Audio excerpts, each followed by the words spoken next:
బాలు ఒక అనాథ రైల్వే స్టేషన్లో టీ అమ్ముకుంటూ ఉంటాడు. ఒకరోజు రైల్వే స్టేషన్లో టీ అమ్ముతూ ఉండగా ఒక ముసలి జంట నడుస్తూ రైల్వే స్టేషన్ ప్లాట్ఫామ్ మీద రావటం గమనించాడు. వాళ్ళు అక్కడే ఒక బెంచ్ మీద కూర్చుని ఎవరి కోసమో వెయిట్ చేస్తున్నట్లుగా గమనించాడు బాలు.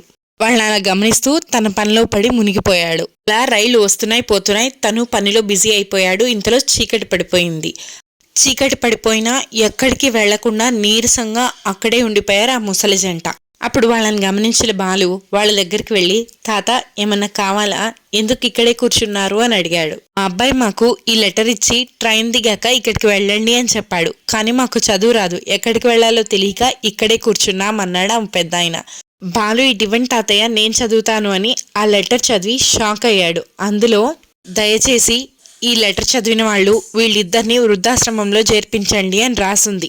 తను రోజు అమ్మా నాన్నలు లేరని బాధపడడం చూసి ఆ దేవుడు తన కోసమే వాళ్ళని పంపించాడు అనుకున్నాడు బాలు.